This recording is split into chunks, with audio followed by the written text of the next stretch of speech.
Hello, everybody.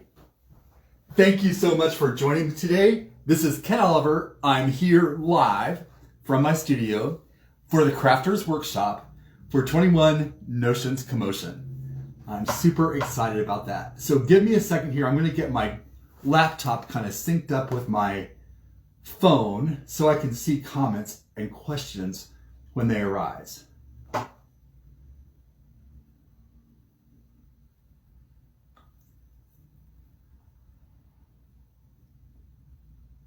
So I have to make sure that I'm in the video. Okay, I see that I'm live there, and I see that some folks are joining already. Hey, Mariah, how you doing? I see Scrapidipity there. How are you? Good to see you. Notions is joining in. And I am here. Man, I hope you're having a beautiful day. And I'm really excited to be here, and I got to tell you, we've had lots of really cloudy days lately, and now it's sunny outside, and it's in the afternoon, and this is typically my walking time, and I love you so much. I'm choosing you over my time in the sun, so that's big. But I hope that you are having a beautiful day. I know I've been able to see some of the classes going on today, and it's been really exciting to see all of the new products and to see what everybody's doing. It's like so much fun. So it looks like that everybody's joining in. I'm here today with the Crafters Workshop, and I gotta tell you, Jamie and the Crafters Workshop have gone over the top this time with the new releases. They're incredible, and you're gonna love them, and your customers are gonna love them. They're so much fun to use. And you probably got a big box of goodies in the mail. And I'm going to go ahead and go through that and unpack some of that with you and kind of explain what we're going to be doing. And then we're also going to divide all those contents into our projects so that as we're working through those projects today, it'll be kind of easier than to go back and shuffle into the box every single time we're going to work on our project. So, okay, great. I see that folks are joining in. If you have any questions, Jamie Eck from the Crafters Workshop is joining in, so she'll be in the conversation. She'll be fielding questions for me, and I'll try to get to some of those too. Yeah, I see that Jamie's here. Okay, so that's awesome. So let's get started. And here's what the kit looked like when it came to you. It's a nice, big, beautiful box of goodies, of beautiful art goodies. And I love it because it says, be inspired, and today is a day I will nurture my inner artist, and all kinds of beautiful affirmations on here. Take some time and read those because they're good. And I would even think about how to work some of these affirmations into projects, into mixed media projects, because they're really, really solid affirmations that will help you and your customers get on track to being creative every day. And there were so many beautiful things in there that I don't know if you've seen before. I'm just going to go through the unpacking of it. This was one of my favorite things, and we're not using this today, but we've got new slimline stencils, and they're gorgeous. I think there are 12 different designs, and I'm telling you, mixed with, when you use them with the new Stencil Butters, look at that texture and that beautiful shimmer you get with the texture butters. So that was one of the cool prizes in that kit, was the new slimline stencils. And then also, you might not know this, but the Crafters Workshop has cookie and cake stencils. And so if your customers are into the edible arts, and I know that a lot of people are these days, and a lot of stores are starting to give classes in cookie decorating, look at all those beautiful stencils from the Crafters Workshop. They're especially designed for cookies and cakes and pastry because they're gorgeous and easy to use.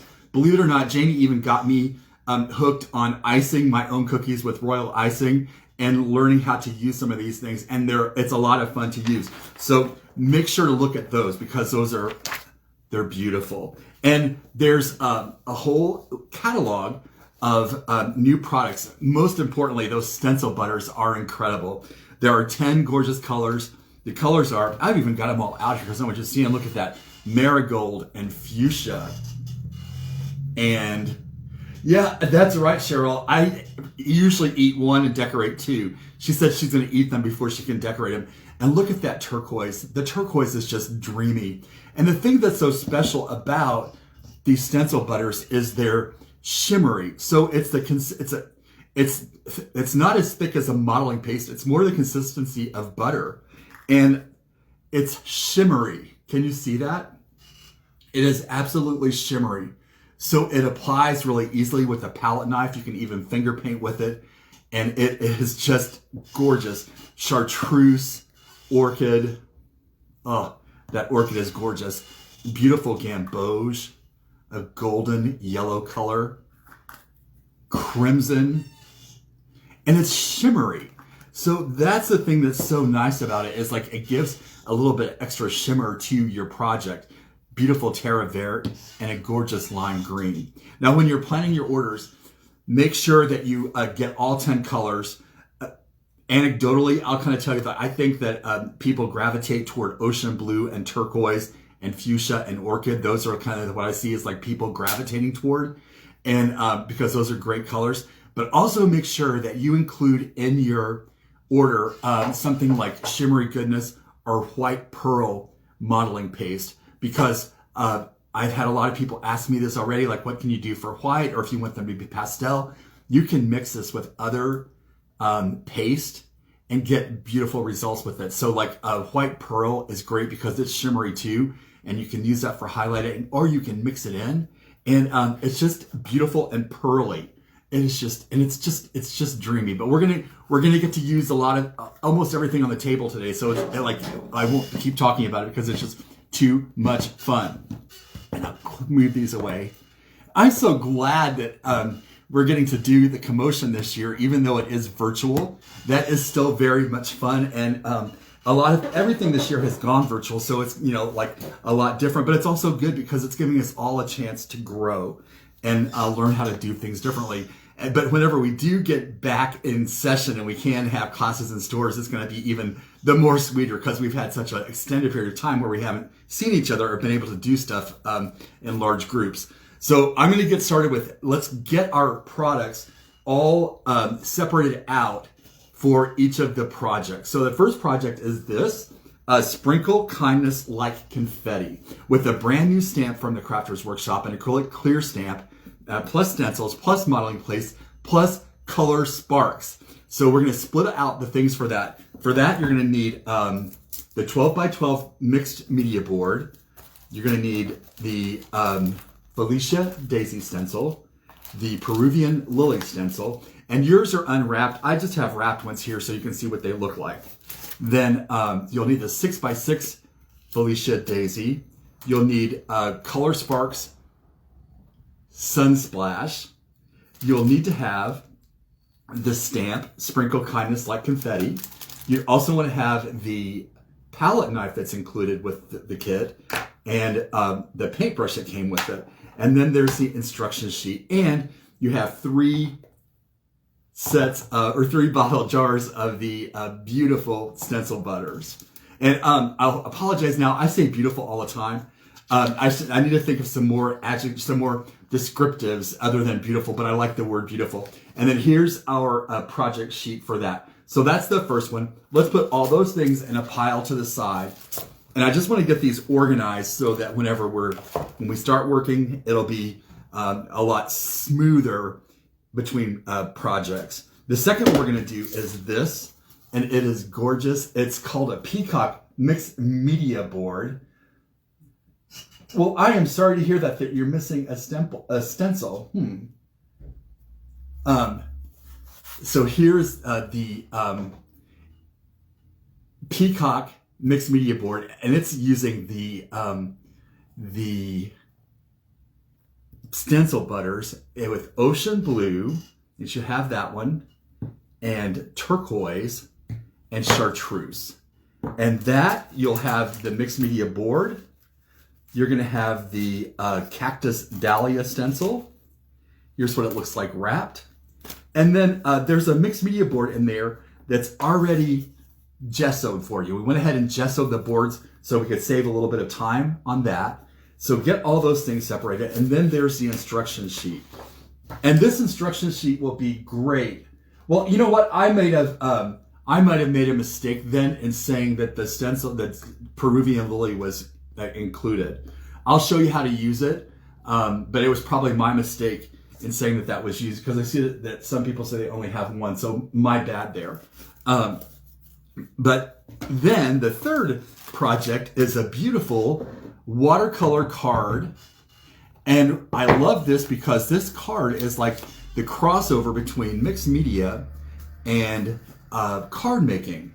So we'll use, and we can get all these things just separated out so that they're ready for whenever we're on that project.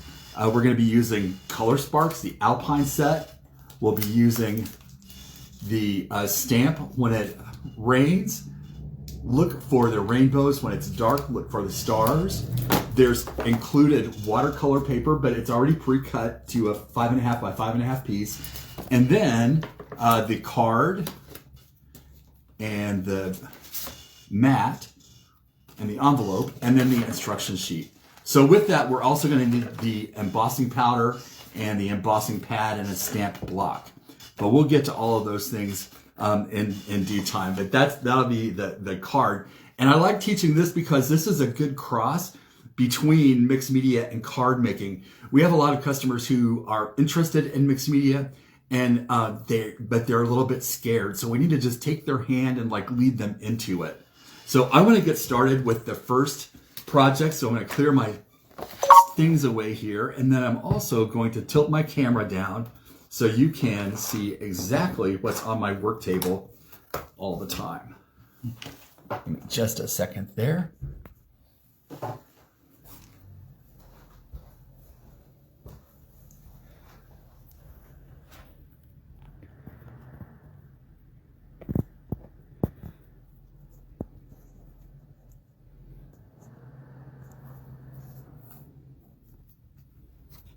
Excellent. I think you can see now.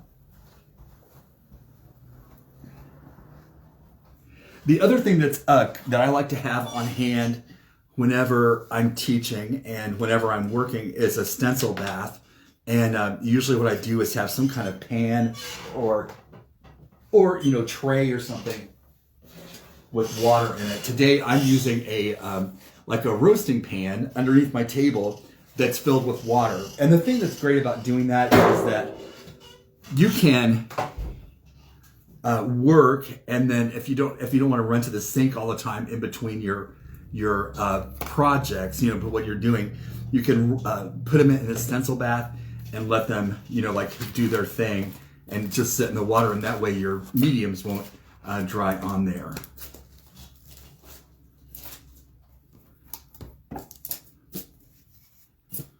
So the first thing I'm going to do is I'm going to unwrap this 12 by 12 mixed media board.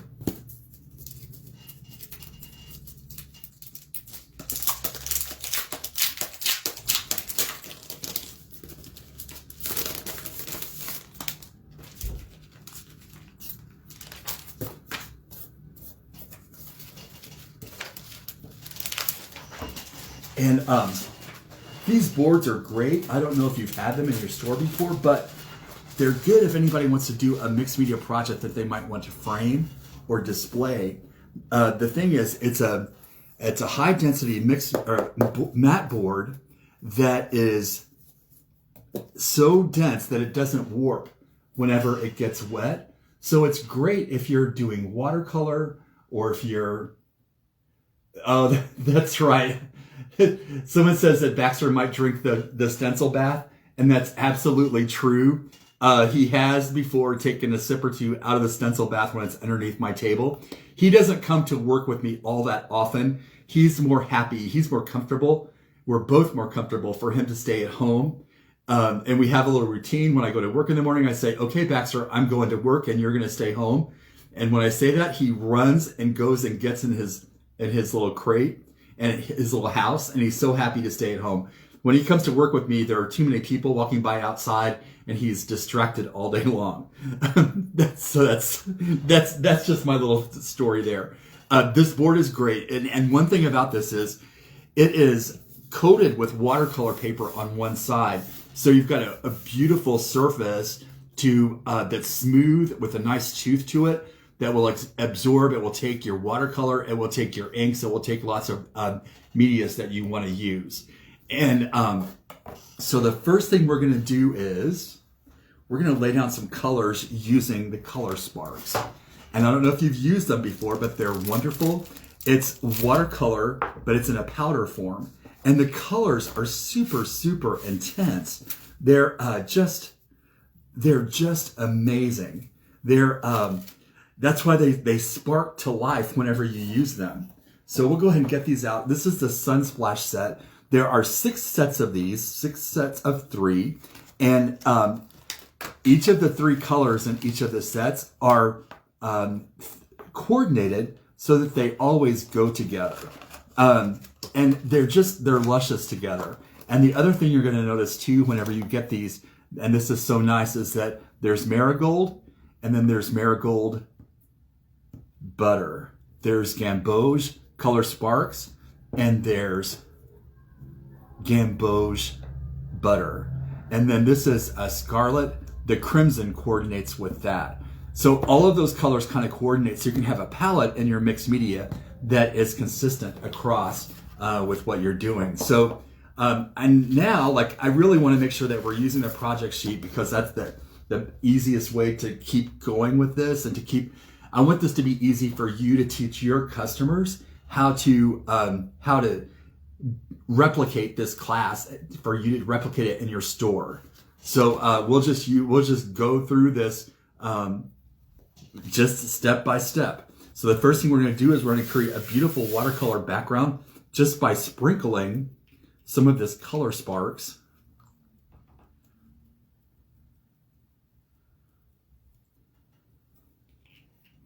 around on that mixed media board.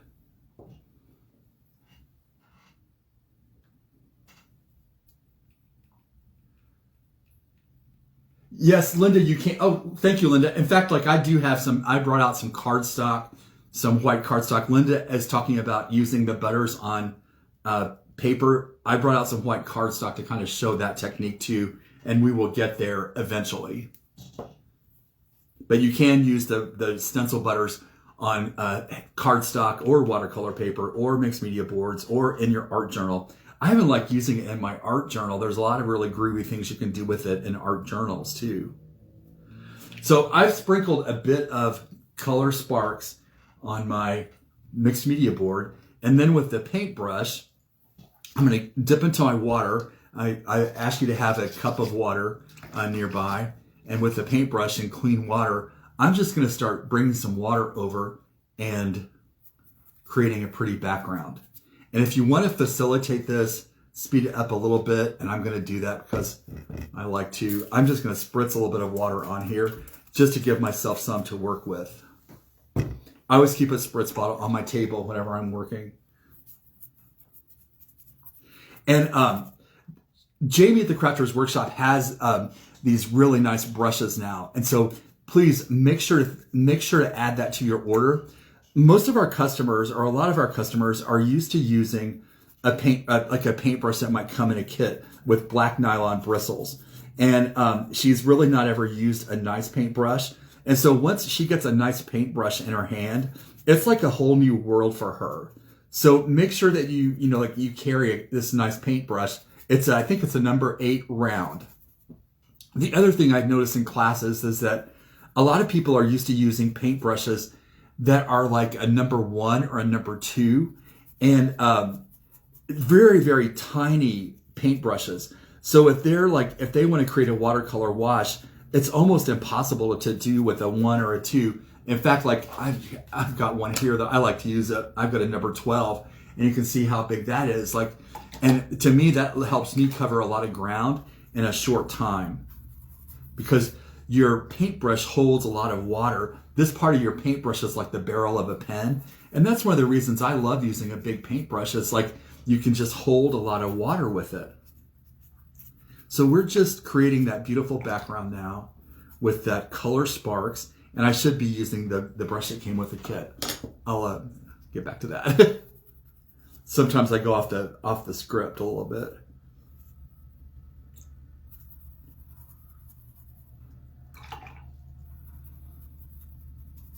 I'm going to spritz a little more water on here. If you have a spritz bottle nearby, you could do that too. It just makes it go a little bit faster. or another trick, a watercolorist trick would be you could move water with your hands like this, like bring some over. I rarely show people that in class, though, because they get a little bit like scared of doing that.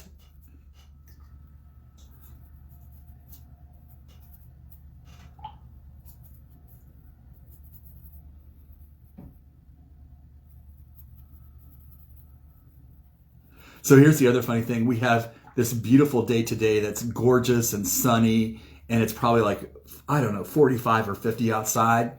And tomorrow, though, is supposed to be a different story. In fact, like, they've already started pre-treating the streets. I saw a snow plow drive by today, and apparently there's some kind of wintry precipitation on the horizon that we're supposed to have a snowy day tomorrow. Which is okay. It's fun to go walking out and playing in the snow. And we don't get that much snow all that often here, so it'll be pretty to see. You know what? I think I figured out the mistake that I made. We're going to use the 6x6 version. I told you the 12x12, but it's a 6x6, so it's my bad. I apologize for that. Now, I like this, the way this background is kind of turning out. I want the colors to be just a little more vibrant. I do want to maintain a little bit of light yellow up in this beautiful gamboge up in here, because we're going to stamp an image in that area. So I want to keep a little bit of light color there, but I'm going to go back and put a little bit more marigold in and a little bit more scarlet.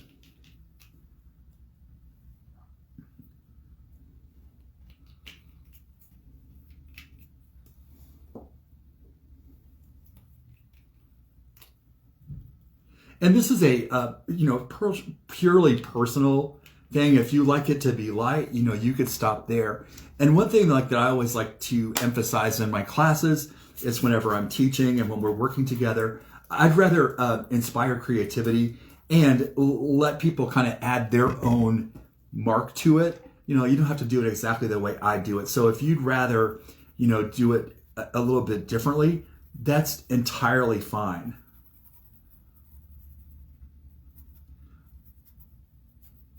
And we could even, with a little bit, I've got a little bit of extra water here on my brush. I could do some splatters, kind of move that color around a little bit. Again, you don't have to do that. It's just something I like to do to kind of just make some visual interest there in that background. So I'm going to rinse my brush and put it on the table. I don't like to leave my brushes sitting in water. And I'm going to take my heat tool and dry this. So I'll go ahead and do that. That's going to take us a few minutes. And thanks, Scrappendipity. She said she likes my stories while I teach. I do have a way I talk a lot. Sorry about that. So I'm going to dry right now. And I'm using the Wow embossing heat tool. I like this one because it's all-purpose. It's great for using on embossing, and also good then for drawing color sparks and watercolor backgrounds. If you ever feel like that you have too much water, you can take your paper towel and kind of roll across there and lift up some water, and that will also make your drying time go a little bit faster. No, Jane, the mat board is not coated with gesso first. The mat board has watercolor paper on one side, and that's the surface that we're using to work with today. It will accept gesso, however. So if you're doing something that requires a gesso background, you absolutely could coat it with a light coat of gesso.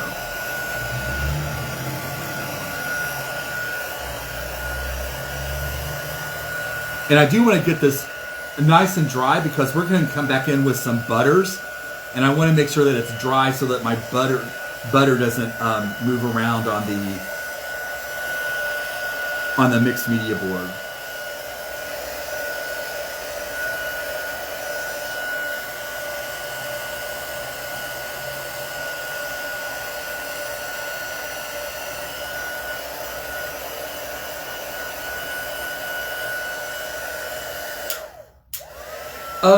Elaine, I think this is only a one-speed tool.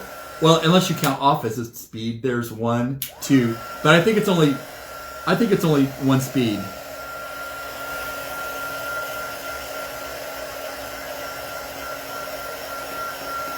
Yes, the Crafter's Workshop makes wonderful gessos. In fact, well, I've got my white gesso around here someplace, but it is beautiful. It's creamy, and it's so, so nice. It's so nice you can even use it as a resist through a stencil. The other day, Linda from Valley Stamp and Scrap did a beautiful demo video on that on her page, and it was very inspiring. In fact, I came right away to the studio and got my gesso out and started playing with some stuff because it was so inspiring. So thank you, Linda, for the inspiration.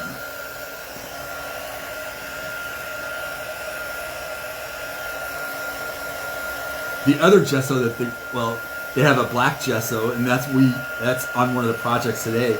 But there's also a beautiful gold gesso. Oh, it's dreamy. So like for Christmas projects, it's wonderful.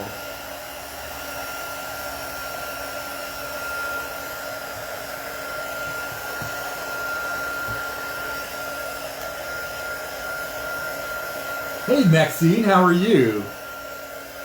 Nice to see you.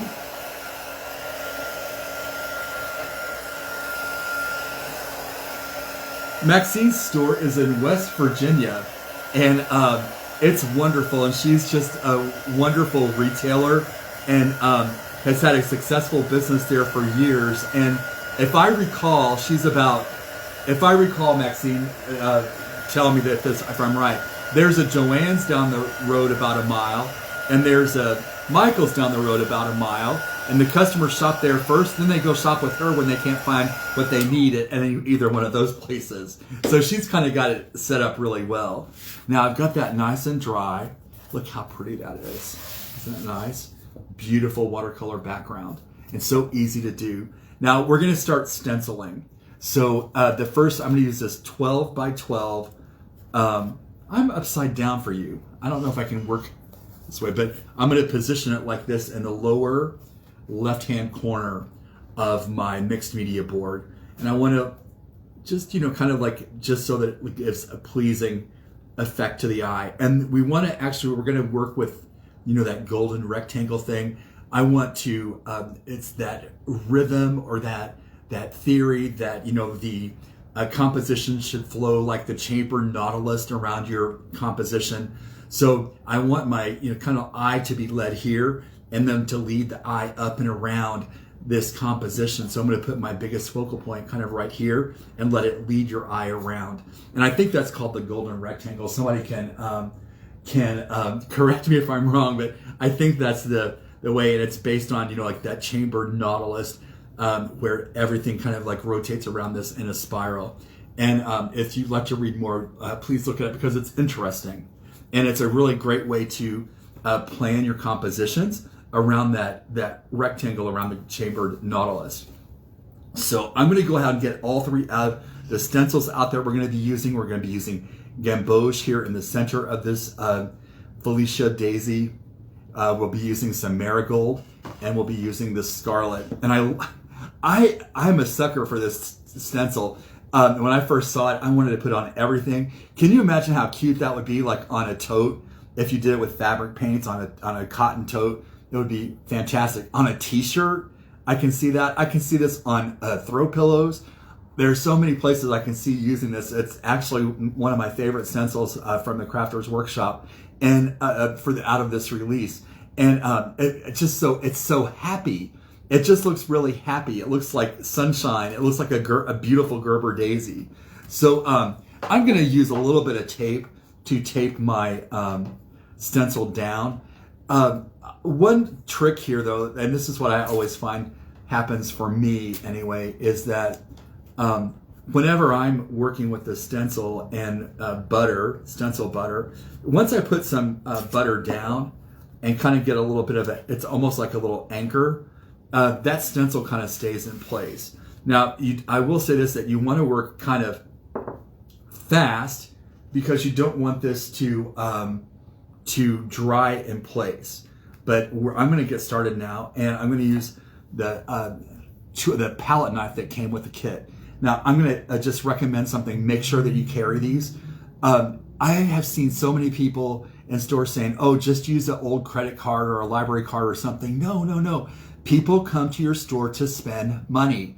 Help them do it by giving them a tool. And this is it's an inexpensive palette knife, but it will make all the difference in the outcome. And our customer, likes using an extra little tool. So make sure that you've got palette knives. It's a much nicer way to apply this than trying to use a credit card or another piece of cardstock or something. Because I've seen a lot of people like try a lot of different things and say, oh, no, you don't need a tool. But you know what? It makes all the difference in the way that your project turns out. So I'm going to first apply this gamboge in the center, and it is beautiful. It is, just look how creamy and dreamy that is. Isn't that nice? We'll grab, okay, and it also kind of reminds me of metallic mustard. So because the color is so beautiful and golden. So whenever I look at this, I think of mustard, and that makes me want a hot dog with relish and mustard. Sorry.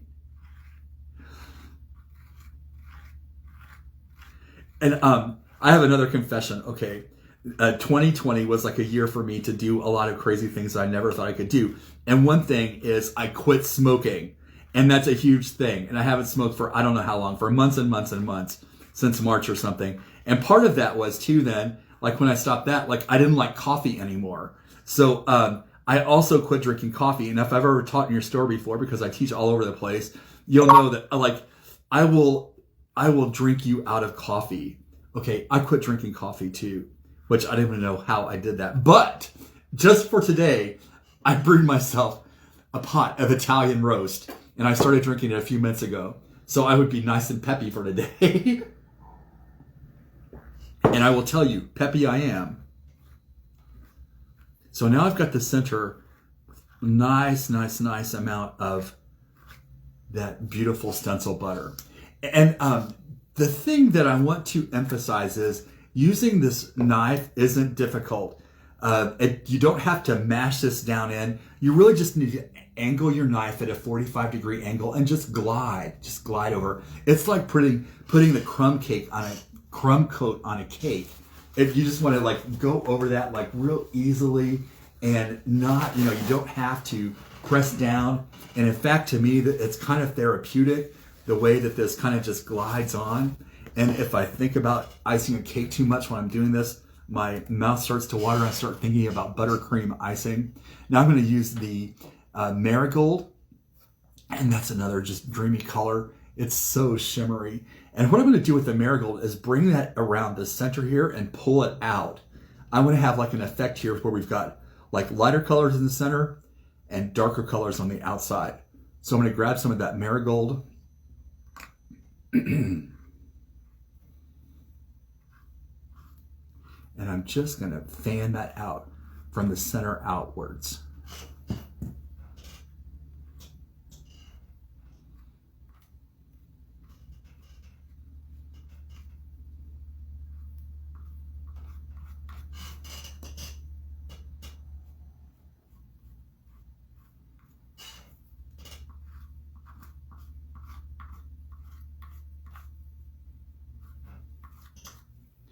And I like to put on small amounts versus large amounts because you can always add more. If you get a big glob on there, it's not as easy to remove it. It's easier to work with small amounts or small, just a small bit versus a large amount.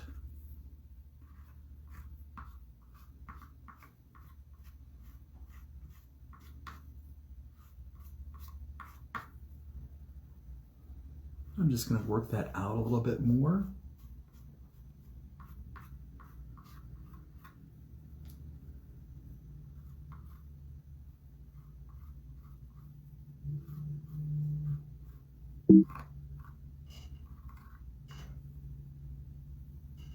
Gets very quiet, and you're going to notice I have a creaky stool. I live in a world of antique things, and I have a really old stool from an art school. And it's creaky, and I don't know how to make it uncreaky. But you will hear that. It doesn't bother me.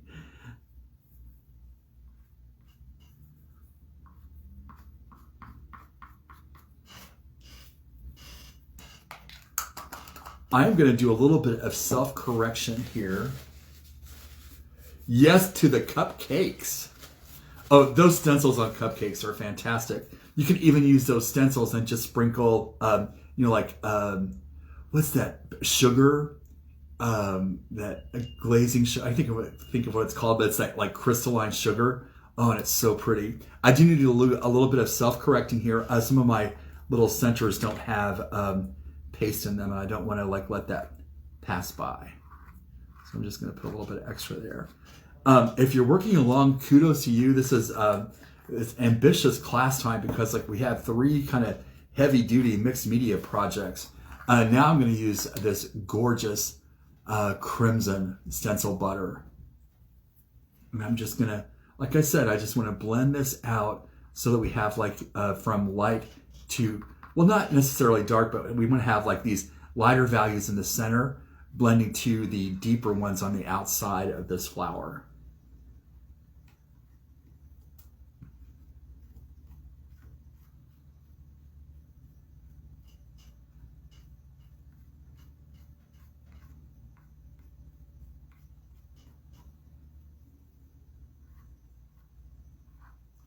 And make sure that you're careful. Don't go outside the line on this. You could tape around this, but the border of the stencil is wide enough that you probably won't need to tape around it and mask it off. And even if you do go over a little bit, it's not a big deal because, it's okay with mixed media projects that if you have a little bit of variance here or there, it's all right.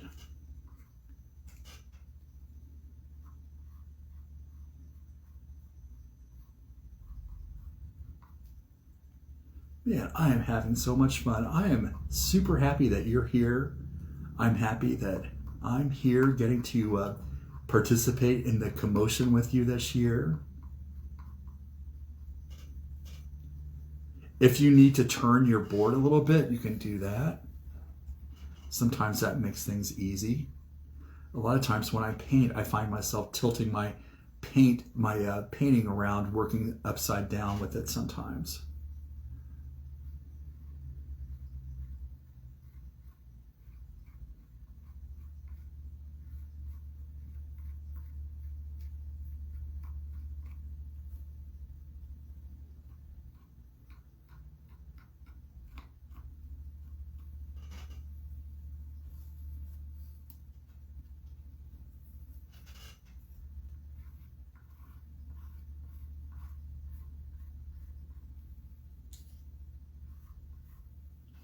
Now I'm just going back and smoothing this out.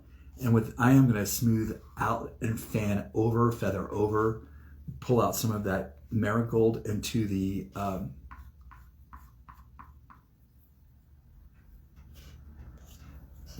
scarlet.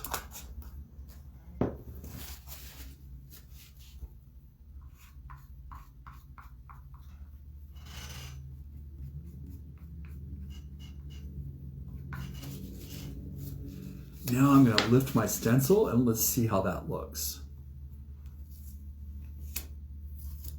Oh, see, that is stunning. Isn't that nice? And I'm going to go ahead and throw this big stencil in the Stencil Bath because we won't be using that again. And I don't want the butter to dry on that too much. And I think if I tilt a little bit in the light, you can see how shimmery that is. But that's our good base for this project. That for our composition where we're want to draw our eye up and around and toward the sentiment that we're going to stamp right there. So I want to go ahead and get to work then with the 6-inch stencil. That is the Felicia Daisy. And I'll give you just a minute here if you need. Is everybody okay on the time and everything? If you need a minute to do something with your stencil, or if you're just I won't rush you through this.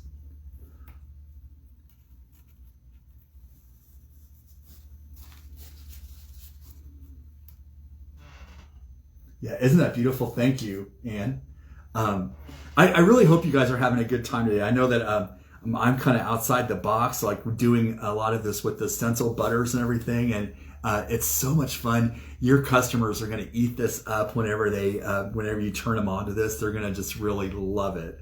So I'm going to get started with this next 6-inch stencil, and we want to just position this in the upper, I have to think of which corner this is, this in the upper left-hand corner, to kind of like just keep drawing the eye around here. And we're drawing the eye around with some color and with some texture in the way that this stencil is, the composition of this stencil.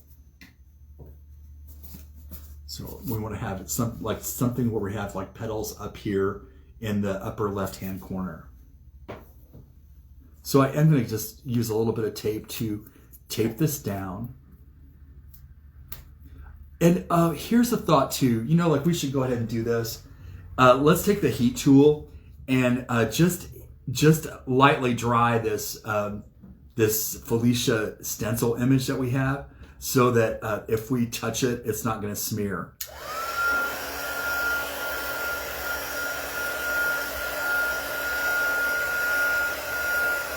That's okay, Paper Lane. It's good to watch so that you have an idea of what you're doing before you actually tie into it. And but I would recommend that go back and watch the video as you make your project, because you'll pick up on things. And yes, somebody just said that this is very relaxing. Some days lately, to me, like the world seems so crazy sometimes, and when I find ultimate peace or like a certain sense of like tranquility, is when my brush touches the paper and starts to flow on the paper, and then time kind of stands still and I feel relaxed. So that's another good thing right now that we can be talking to our customers about, is self-care, because it's important really to have some time every day when you can practice some self-care. Now, oh heck, I wasn't going to tell you this because it's not part of this class, but Janie from the Crafters Workshop keeps telling me, she's like, oh my gosh, take the heat tool of that and let it sit on there enough so that it bubbles up. And I always am a little bit scared to do that, especially in a classroom setting, because if I show somebody how to do that, they might catch their project on fire. But at Jamie's insistence, I did some where I like put the heat tool on it and let it bubble up. And it is amazing. And this is just a little work in progress that I'm making here with one of the Slimline mixed media boards. And I've cut it to be a tag. And then one of the new, I think this is Colorette Daisy, or Colorette Daffodil, I'm sorry. One of the new stencils. And whenever you do heat it till it bubbles up, it gives like an amazing texture to the work. It's almost like you can see there's some little bubbles there, but that's just make a little note to yourself sometime on something to use the heat tool with that and let it bubble up, and it is really, really cool. So just make a little note that you can you bubble your butter, and it's nice. It's really, really nice.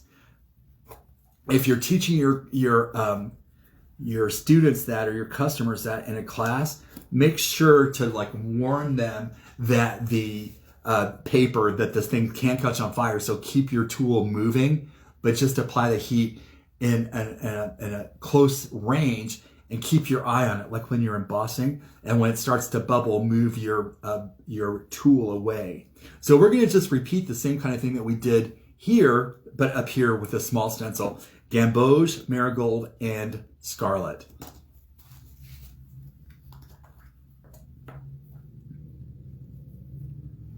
And since this is a smaller stencil, it will require less butter,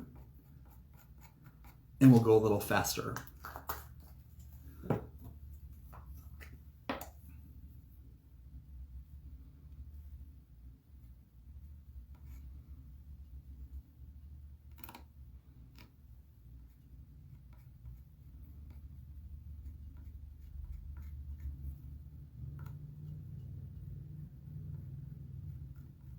So in the time that we've been having our crafty time together today.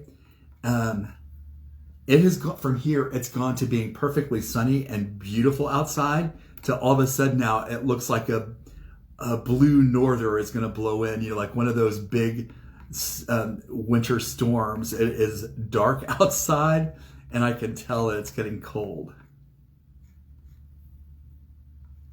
But just in the few minutes that we've been having some class time here, like it has changed dramatically.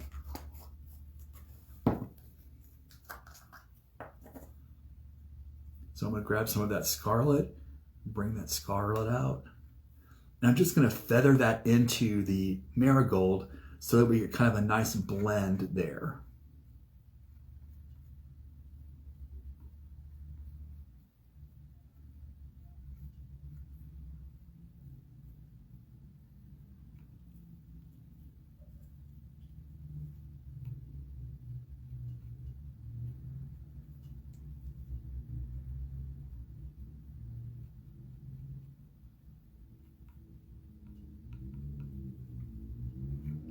The thing that I love about this is there is like a certain kind of like concentration or focus that is calming.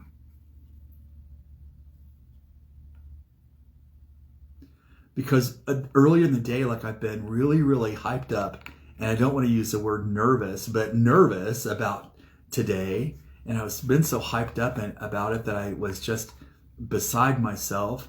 Jamie called me earlier and I said, I can't talk, I'm meditating. Because I was trying to get calm. And but like once I start doing this, it just makes all the tension go away. So like that's a great thing to talk to your customers about is self-care, because this really, it does do the trick.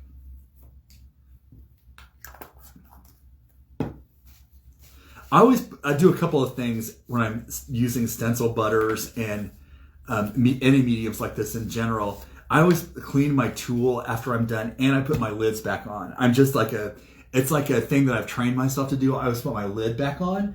I put my lid back on because that way I'm not going to spill it with any kind of paint that you're using. Always put the lid back on, and then it'll keep your work area clean, and it will also keep your mediums pristine and clean. If you clean your tool afterwards. Now look how pretty that is. And we're just going to work around the rest of this board. I am going to take a little bit of time to heat that a little bit, but we're going to do 1, 2, a little bit there, a little bit there, a little bit there. So we actually will have 1, 2, 3, 4, 5, 6 more times to use this stencil. So, but I am going to heat set this a little bit, just so if I touch it, it won't smear. Yes, it is crafting therapy.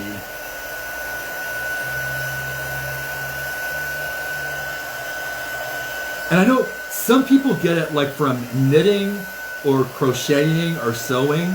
And for me, needlecraft does not do it. Sewing or anything with a needlecraft really works the opposite way. For me, it's about the paintbrush or the palette knife hitting the paper. If I have to sew something on the sewing machine, I literally break out in a sweat and get shaky because like, I think when you use the pedal, I floor it all the way instead of being gentle with it. And I only have 2 speeds, like all or none. And so like, I'm not that great with using anything like with the sewing machine. Now I'm just going to bring this stencil in and position that. And there's no certain way that you can do this. You can do this any way that you want. Like you can just arrange this as it's pleasing to you. If I'm teaching a class of 50 people, there will be 50 different compositions on something like this. And I'm totally cool with that. Because like I said, I would rather inspire creative confidence than teach somebody how to copy, like exactly what I'm doing or exactly what you're doing in your store. It's much more rewarding for your customer to establish that creative confidence for them to then rather feel like they can only copy things.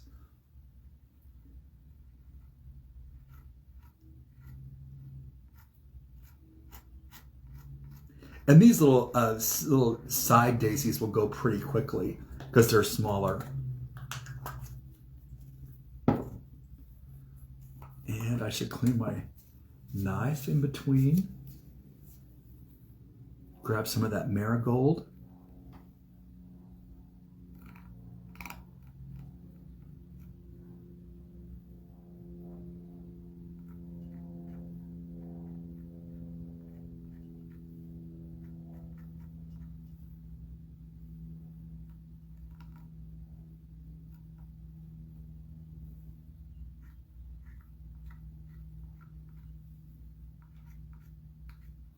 Sometimes when I get really zen and I'm working, I can't talk a whole lot. So if I fall into a silent stupor, it's not because I'm not interested. It's because I'm falling into my creative zone and I literally can't talk a lot.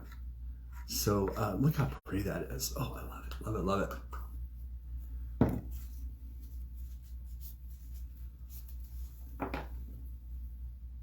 Oh, now we're gonna grab that scarlet. Thank you, Zen Ken. That's wonderful.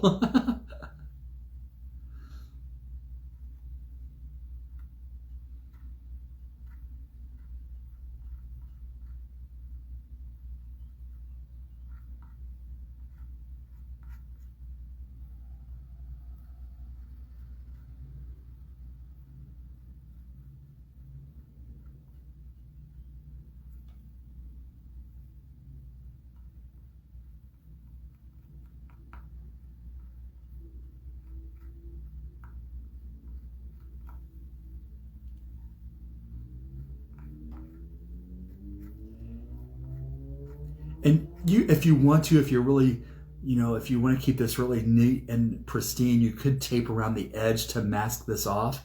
But this stencil border is actually wide enough that you don't have to do that. You can actually keep it, pretty clean just on the edge of the stencil.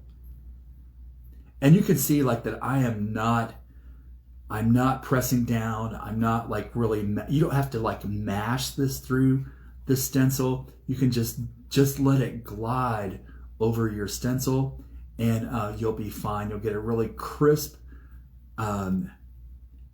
detail, a really crisp image of your stencil. If you just let it glide, it's kind of I don't know how to, it's like an easy thing. You don't have to mash or push. Just let it glide. Let it flow.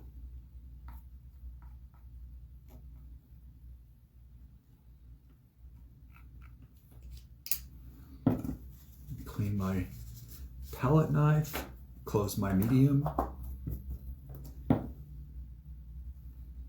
lift that up. Look how pretty that is. It's really gorgeous. Now, and you'll notice also that I'm not taking the time to rinse my stencil between each one of these. Since we're only using like a little bit of a quarter image of each one, I am literally gonna just barely get a little bit of that excess butter on there, so I'm not rinsing my stencil out in between. If you want to, if I were working alone and taking my time to do this, I would probably clean my stencil between each application. But today we don't have to do that because we're just having fun. I'm going to start with gamboge in the center. And just move that gamboge around, making sure all those little bubbles are filled in. And I'm going to grab some marigold.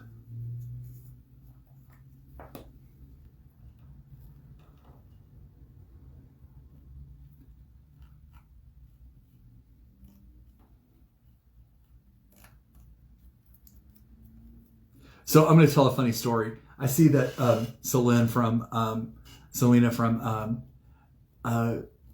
Scrap and Dippity Way of Life is chiming in the conversation. And I've been, her store is in Calgary, and beautiful store and lots of fun customers there. And the last time I was there, when I was leaving, I got some questions coming through customs about where I'd been and why I was in Canada. And so they asked me the name of where I'd been teaching and teaching. I can't, because I can't say that I'm working because that'll be a whole different thing. And all I could say was her name. They asked me her name, and I said, well, Scrapendipity Way of Life, Selena. And what's her last name? And I'm like, I don't really know. And so I told the customs official that the person I'd been working with in Calgary was Scrapendipity Way of Life, Selena. And I never told you that. It's kind of funny. So I'm going to grab that.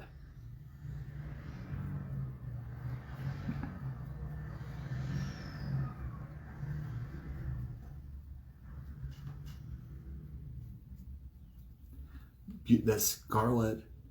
What's nice about this, and it's not apparent yet, is whenever this is dry and our project is finished, it has a beautiful shimmer to it. And it'll be that way with anything that your customer uses that butter on. If they put it on card fronts, it has just like the shimmeriest of like faint shimmers. And it's just enough to catch your eye and really like kind of like make you go, oh, wow.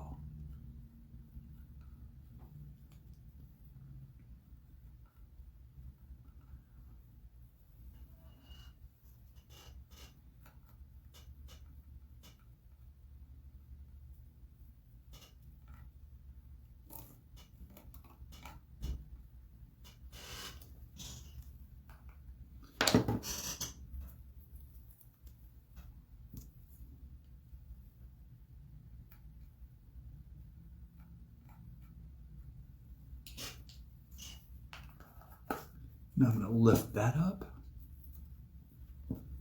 And I am going to put a couple more. I want to like just do just a little bit right there. And I'm just going to use the scarlet on that because I want to leave enough space here for my stamp, Sprinkle Kindness Like Confetti. And that will frame that in beautifully.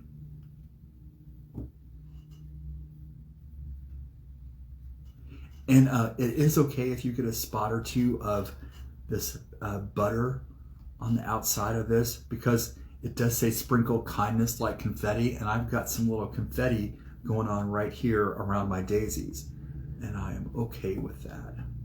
You know, I think the other thing that is nice about doing a mixed media project and a mixed media class in your store with your customers, whether it's online or in person, is that it gives you the opportunity to talk to your customer about not being so hard on yourself, you know, about being forgiving to yourself and being kind to yourself. Because, you know, like that's one of the things that really like will help us through some of these times is like being kind to yourself. So it's not going to matter a whole lot, you know, if you get a little bit of extra modeling paste or butter on something, you know, it's just like, it's okay. Like, the world isn't going to end over that.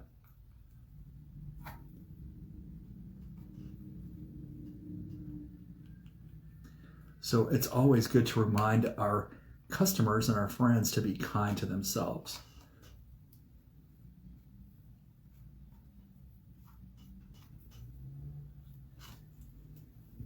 Got a little bit right there, and then I'm just going to go back and I'm just going to put in the tiniest little bit, almost just to kind of just frame that in. It does not have to be a lot.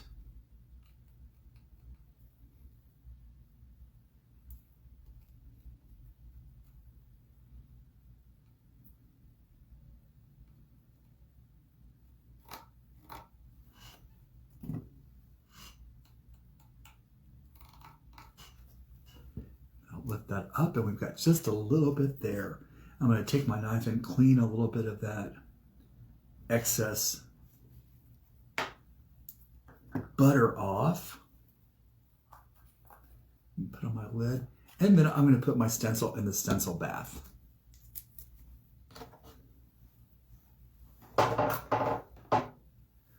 Which really means I just throw it under the table and hope that it lands in a pan of water. So I'll hold this up so you can see this. So see how we've created our composition that actually it leads your eye around right here and then makes it focus right there. You see how that works? Leads your eye in from here and then makes you focus right there. I'm gonna take a second to clean up my table because I've got a little bit of butter on my work surface. I want to clean my work surface before I go on.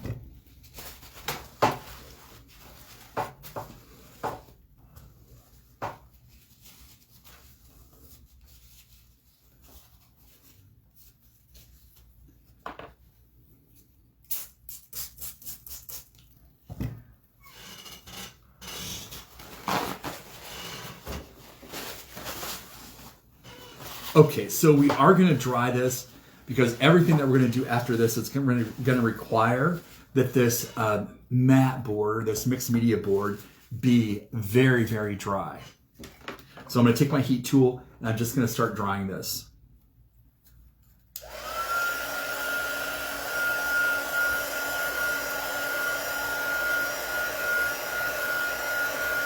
Isabel, I have faith in you. Yours will turn out as beautiful or more pretty, more beautiful than this one. I was actually being a little bit self-critical internally, saying like, oh, I've got some extra spots there. I wasn't very neat about this, but I'm not going to worry about it.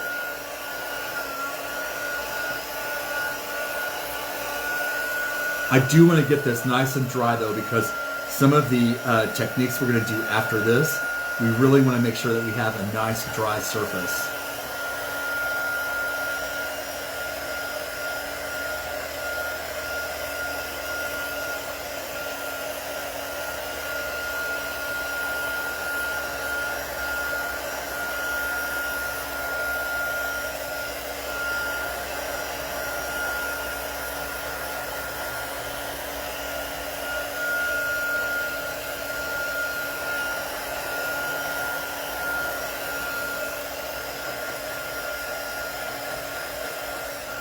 Yeah, Scrap and Dippity is saying that the colors are amazing whenever they start to dry. They do get like more shimmery as they get dry. And that's another amazing thing about the Stencil Butters. It's just that shimmer.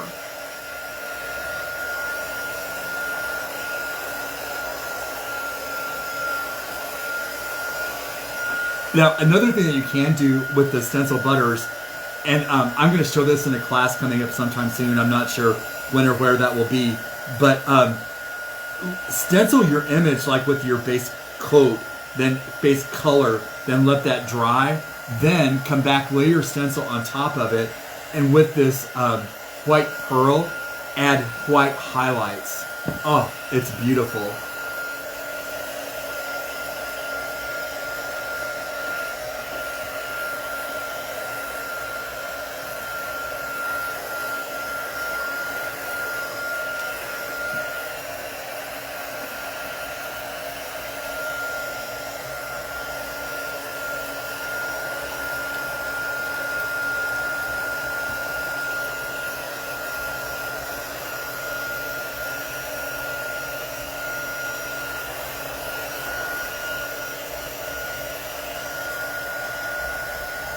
I'm just kind of checking here to make sure that I'm dry all the way around.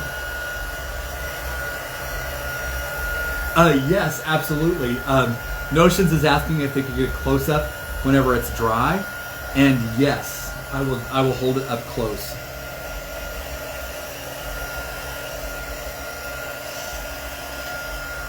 In fact, I can hold this one up and let you see.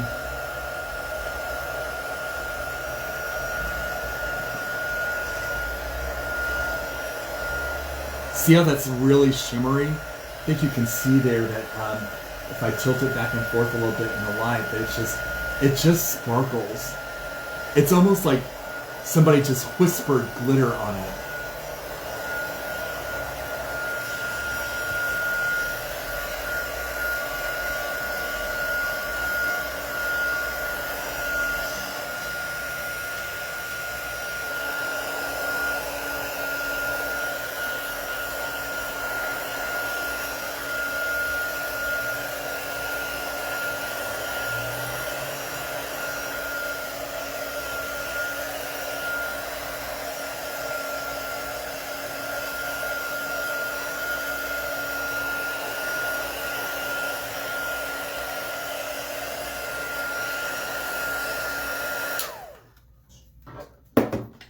So we're gonna pause a little bit on this project and let this sit so it can dry for a minute. And we're gonna move on to a second project because the time is moving pretty quickly. And we've already, I wanna make sure that we get to the second one too. But just look at that beautiful, all of that beautiful color, plus that sparkle. It's really gonna be a nice background for the stamped image that we put on here and for the other techniques that we're gonna do. Now we're gonna move on to project number 2, and that is gonna be this mixed media board. And I'll go ahead and let you take a second to get out that black gessoed mixed media board. And we're gonna do this because this is something that can happen really, really quickly, and it will give our stencil butter a little bit of time to dry. Then you wanna get this stencil that's called Cactus Dahlia, and place that on top of here. And you won't even really need to use tape to hold this down. We'll work kind of quickly on this. These little 6x6 media boards are great. They're are 3 in a pack. So for making little plaques, they're wonderful. Or little mixed media boards, they're great. So the colors that came with your kit were chartreuse, turquoise, and also ocean blue. And we're gonna use a palette knife again. Make sure that you clean that palette knife really well because we've been using scarlets. And yeah, Sue, of course, I would recommend the black gesso from the Crafter's Workshop. It's fantastic. I'm gonna hold it up so you can see. It gives a really nice surface, a really nice ground to do your work on. But it's very opaque, and it is really, really nice. So we'll lay that Cactus Dahlia down, and we're just going to go into this from the center, starting with that beautiful chartreuse.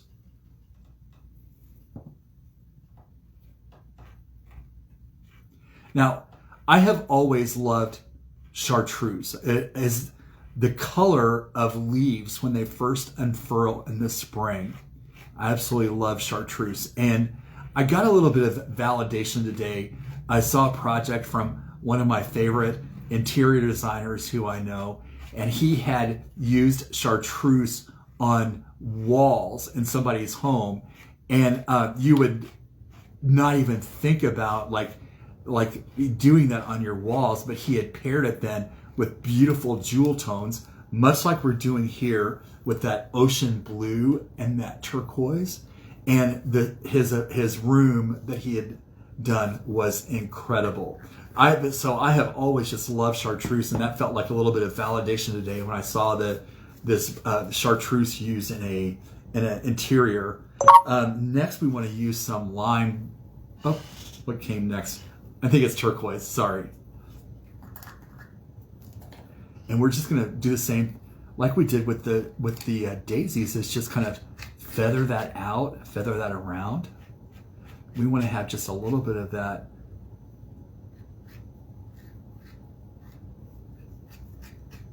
so that they blend together really nicely, and just pull that out. And you don't have to be super neat with this. In fact, if you can get some of that turquoise, some of that chartreuse pulling over that turquoise, it creates a really nice effect.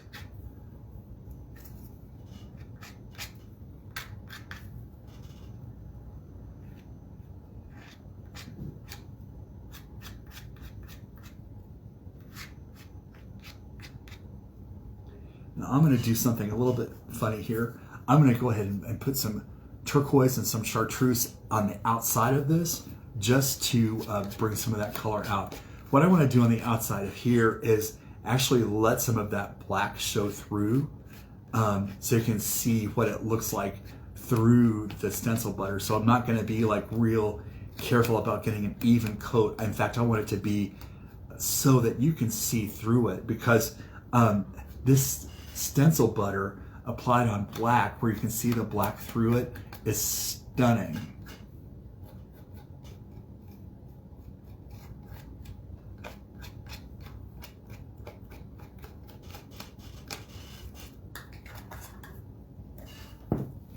I notice I put on my lid, I clean my knife.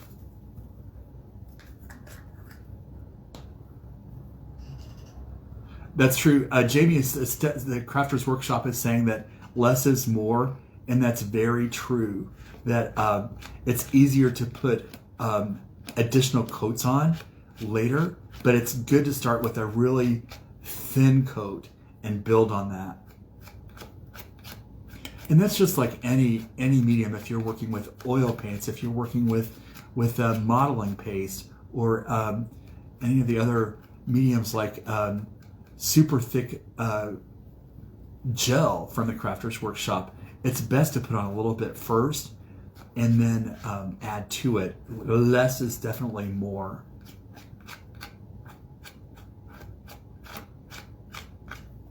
And you know what is to me is so inspiring about this project is the colors are like the colors of peacocks. It is, and it looks kind of funky right now, but that's because we're not all the way through yet.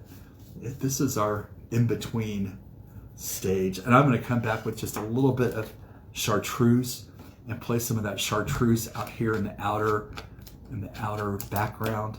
See how that black kind of shines through? It really gives a nice effect. Pull some of that chartreuse out from the edge of that dahlia stencil. And make sure to take a good look at all of the new releases on these stencils from the Crafters Workshop, because there are dahlias, there are daffodils. They're all really, really nice and like floral. So for coming into spring, even late winter, this is good for your customers because these florals will lift her mood when she's creating with them, and it will create a really good feeling for her. And that's important right now too, is to create a good feeling with our customers when they're using the products. We want them to be happy, and we want them to come back and come back and come back and come back. So I'm going to lift my stencil now, and just look how gorgeous that is. I am going to take my palette knife and clean up my edges.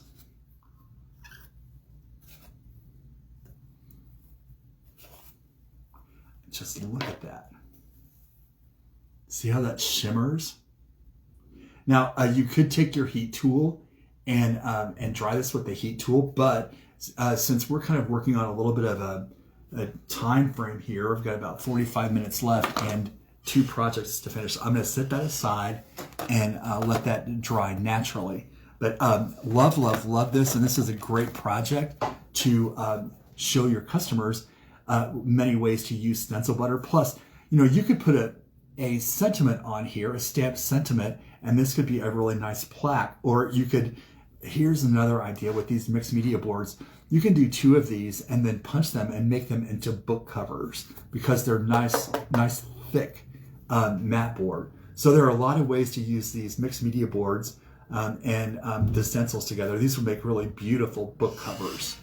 So I'll set that aside. And I want to go back to working on the daisies. So I'm going to clean my work surface.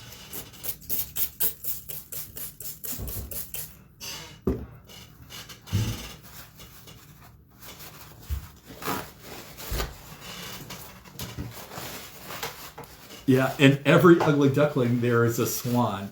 So I think that turned out to be a swan when it was finished, because I see some comments there that say it was an ugly duckling. Yes, Brookie, you can use the cinch machine. And Brookie, today is your birthday, isn't it? Hey, everybody, say hi and happy birthday to Brookie if you haven't already today. She has the Urban Paper Crafters, I think it is. Is that right? Up in by Seattle, I think. Yes, and the butters clean up really, really well with water. They're water soluble and they clean up really, really well. And I'm working on the Best Ever Craft Mat, and that it just cleans up super, super good with that. So I do want to come back to this daisies, because this is our big project, and this feels like it's mostly dry. I'm going to give it another little hit.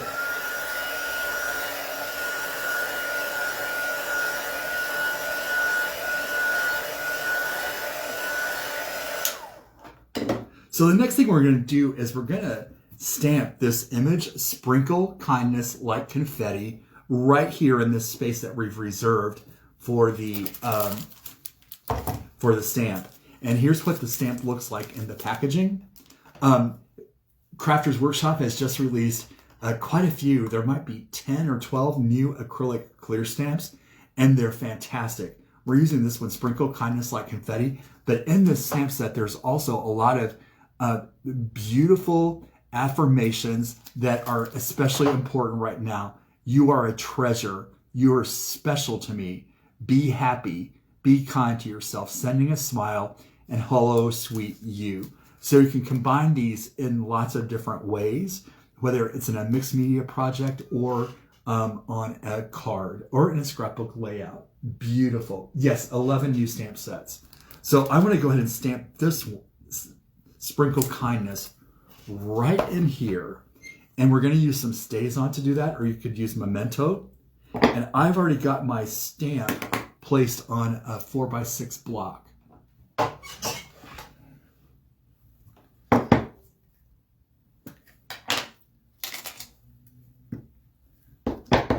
going to ink up my stamp really well.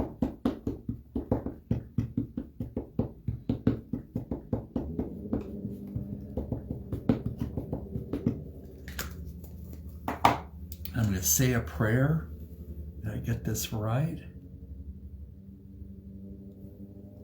because this is a little bit too big for a Misty, I think. I'll get that really, really. And then lift that up. Perfect. A perfect image there. Sprinkle kindness like confetti.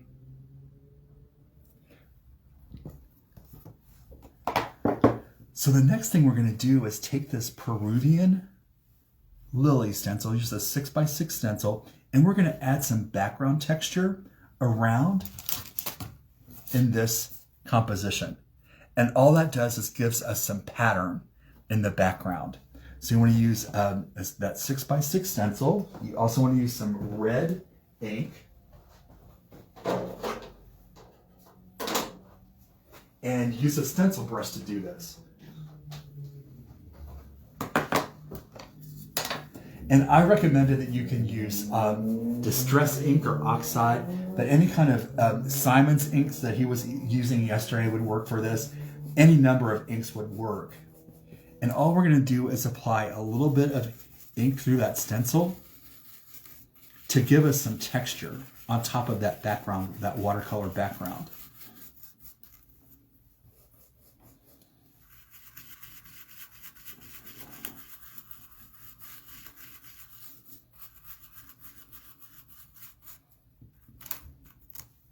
See how nice that is?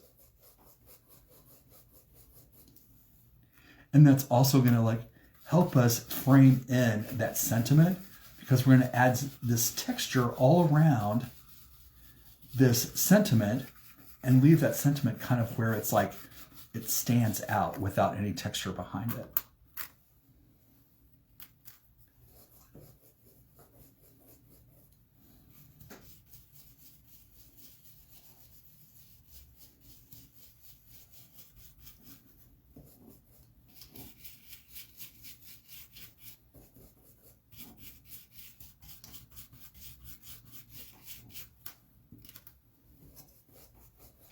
Now, maybe I'll hold that up so you can see. See how pretty that's really starting to come alive now with that pattern in the background and that glowy watercolor background that we put down with the color sparks and the ink layered on top of it. It's a really nice way to talk to your customers too about creating layers in their artwork of inks and watercolors and other mediums, because we've got some really beautiful layers going on right here. And we are going to frame that sentiment in with color and pattern too.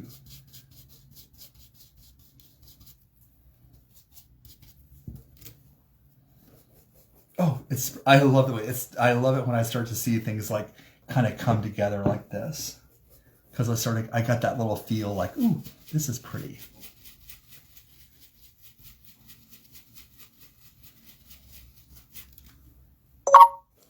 See how nice that is? Yeah, I love this stencil too. I see that somebody commented there that they love this stencil. This is actually one of my favorites of the new releases because it's such a perfect stencil for creating this kind of this background texture or background pattern.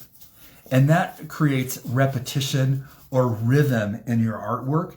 And rhythm in your artwork is a good thing to have because it's like it kind of, see how this has like a rhythm to it? And it really like kind of like helps your viewer's eye. Sorry, my phone's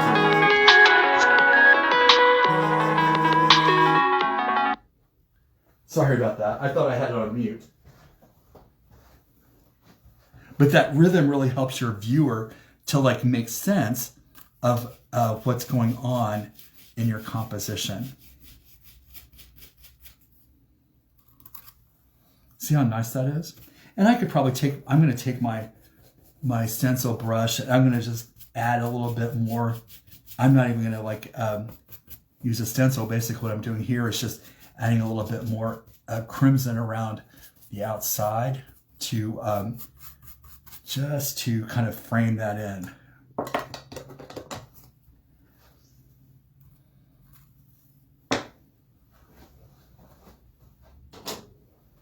Now comes the fun part of this project. And we're not going to do the whole thing in class today, but I want to use a white gel pen and also a Pitt pen or a marker to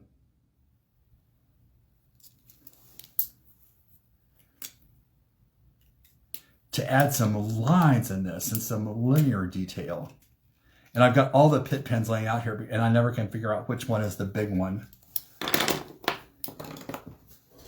So what we want to do here, and I'm going to turn this around so I can see it.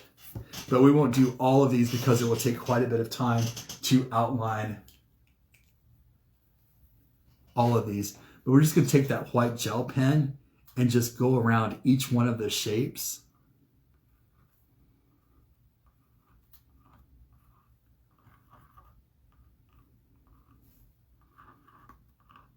And this you can do fast or slow. I'm working fast on this now. Whenever I did it the first time, I was real careful and I went really, really slow. But our time is short today, and I want to be able to show you like what this is going to look like whenever you get this, all the gel pen put on it, because it really does bring it out and emphasizes all of your stenciled image.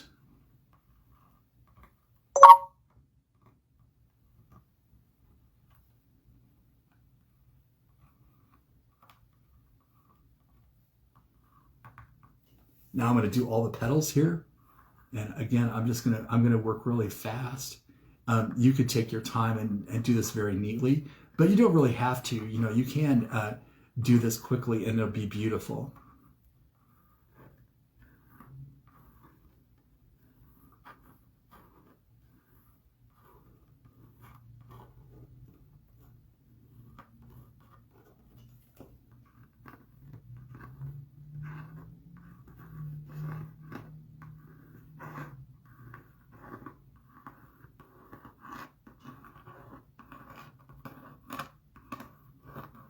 I'm going much quicker than I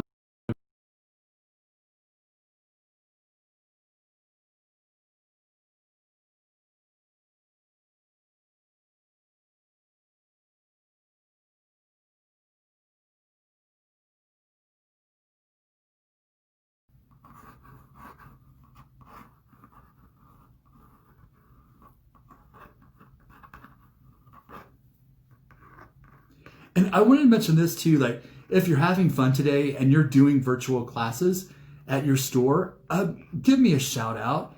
I would love to teach a virtual class here or there, and we could figure out how we do the kits to do this class. It would be a lot of fun. And I think that right now, like your customers would love a virtual class, especially something like this with such a good message of sprinkled kindness, just reminding us to be kind to one another.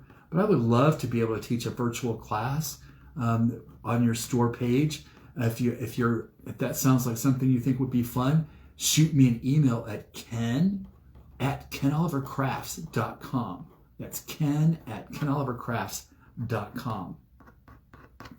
And the other thing we would do then is like do all of these daisies with this white gel marker. And then we'd also go back over this stamped image and do a little bit of highlighting. You don't have to color it all in. You just want to do a little bit of highlighting here just to add a little bit of visual interest.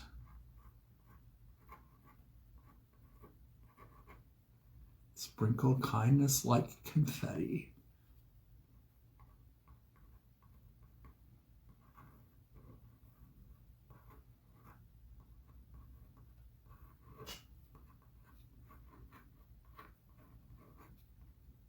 And it's got a lot of little curly cues and swirly cues and stars, and you can go over all of those too. This is a part that you could do later. I always like to have like some quiet time when I'm doing that kind of detail on a project, because it really, that's kind of like that other place where you get into a Zen place. Now I'm going to take a Pitt pen, and I'm going to do the same thing. I'm just going to go around these with a black Pitt pen. And someone asked me a question earlier. She said she didn't have a Pitt pen handy today because she used a Sharpie. And I said, yes, of course you can use a Sharpie. I would just use a really super fine Sharpie.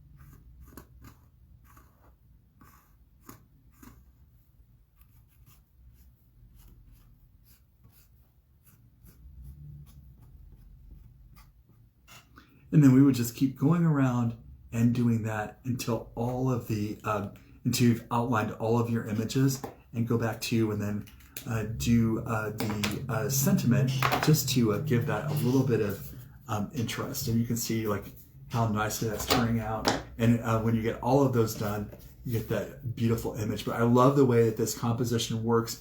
Your eyes drawn in here and drawn around with the color and the pattern, ending up focusing right here on that stamped sentiment, sprinkle kindness like confetti. And look, you can just see how shimmery it is. It's so nice to have that extra shimmer in the project. Now we've got about a half hour left. I knew this was going to be ambitious to do 3 projects in 2 hours, especially heavy duty mixed media projects like this, but I think we're going to do it. I think we're going to have timed it just perfectly. What we're going to do now is a mixed media card that says, when it rains, look for rainbows, and whenever it's dark, look for stars. Beautiful sentiment, beautiful way. It looks so nice, and perfect kind of a cheer me up. And you could do this in any, like color palette that you want. I've chosen Alpine Color Sparks because I think that those colors are so pretty against that white, and they just work together so well. The Alpine set has wisteria, turquoise, and terra verde green. So to get started on this, I've actually already put all my stamps on a block, and they're already in place, but I'm going to not stamp them all together. You want to grab out the stamp. You will also want to grab out the watercolor paper. There should be a piece of watercolor paper that is about 5.5 by 5.5. We'll set that down. And I'm not sure how you do your embossing, but I'm going to use a little pad. I'm actually going to use a little catalog and a piece of paper, of copy paper, because I want to be able to pick up my embossing powder. And I've got all the stamps already on my block. I'm going to take them off. I don't like to stamp them all at the same time because sometimes stamps might be a little bit thicker or a little less thick than the others. So we're going to position this so that our sentiment, when it rains, look for rainbows. We're going to position that kind of up at the upper third of the piece of paper. And then with a Wow embossing pad, I love this Wow embossing pad because it's clear and it's ultra slow drying. I'm going to ink up my stamp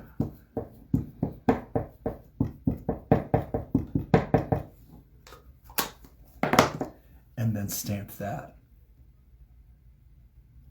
Give that a really good press. I want a lot of really fine detail on this. I'll lift that up. And I've got Wow opaque, white, bright embossing powder. I'm going to pour that on there.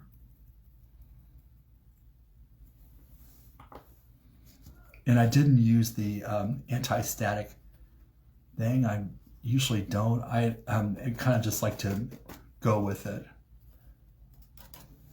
And I'm going to save this extra embossing powder by putting it back in.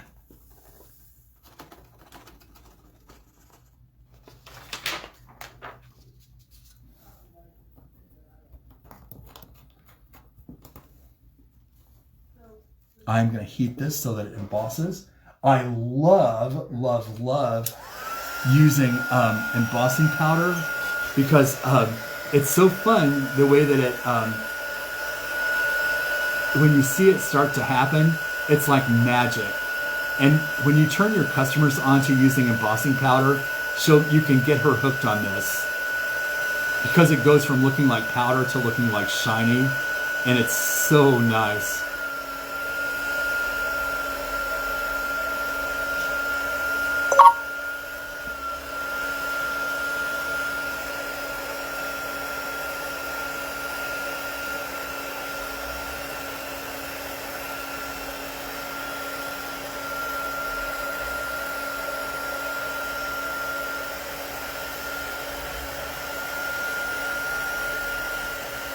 And you can hold it in the light and see when everything is embossed. This is white on white, so it's a little bit hard to see. Now we're going to take our rainbow and our clouds and stamp those on too.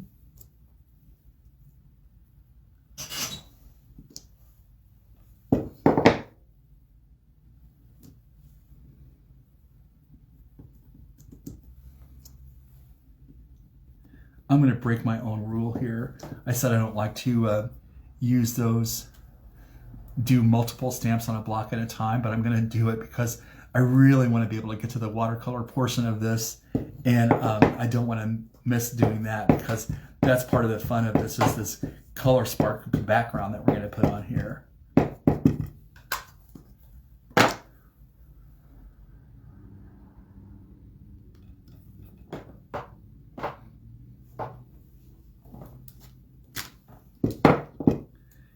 Sprinkle my embossing powder.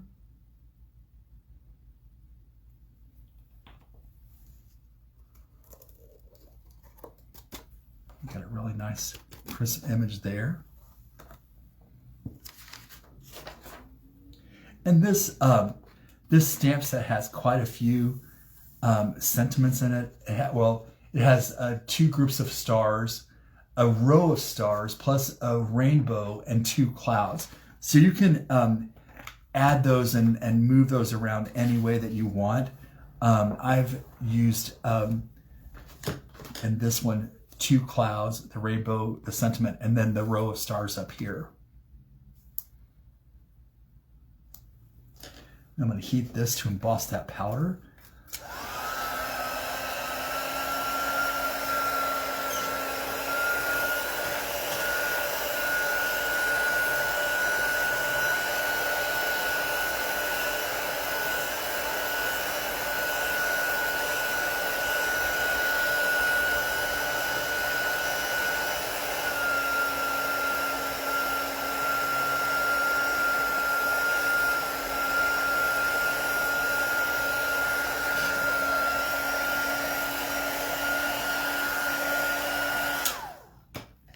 So I don't know if you'll be able to see this, but we've got those images now that are beautifully embossed. Yeah, I might have made a mistake on the measurements there. The paper is 5 by 5. The black paper that goes behind this is 5 1/4 by 5 1/4. And then the card is like that. So we're going to create this beautiful watercolor background now using those color sparks and the images that we've already embossed. And we'll use the Alpine set. It's got Terra Verde in it. It's got turquoise and wisteria.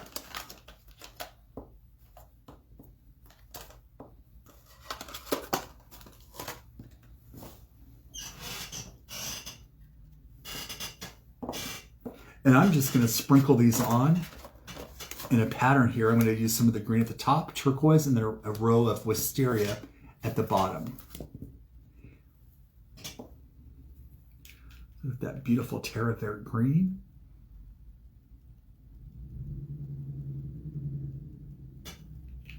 And then that gorgeous, luscious turquoise. You know, this turquoise in the color sparks is one of my favorite ever colors. It's the color of like the Caribbean Sea. When you see this, it is so luscious that you want to like dive in and go swimming in a color. I don't know if you've ever had that feeling about a color before, but I do. And then I'm going to put some of this wisteria down.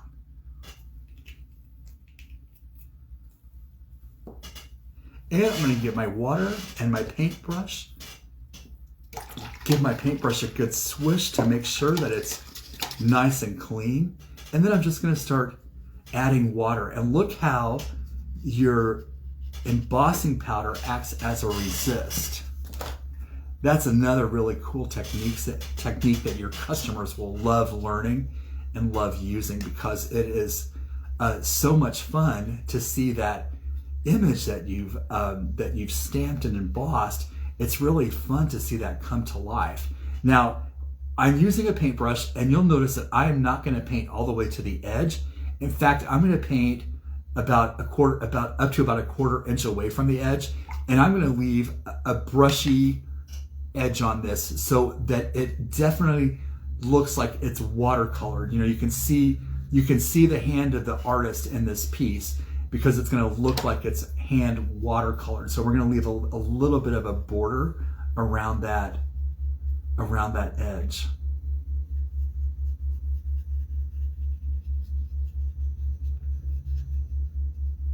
And then when we get down here to deep wisteria, look how pretty that is.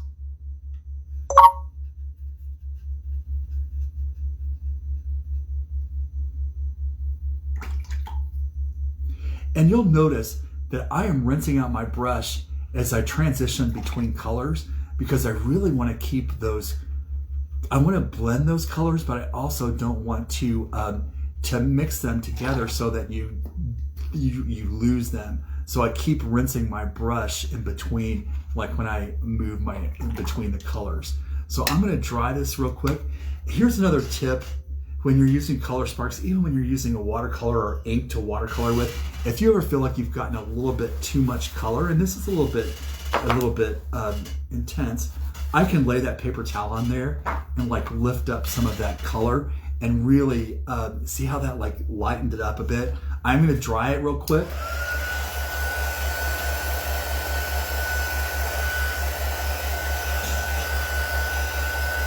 Sue, the question I'm seeing is about embossing powder. I'm using Wow, and it's ultra bright opaque. It's opaque, bright white, regular. And I love using that.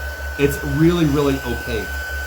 And when I use this for resist, that's why I like to use it, is because it's so opaque.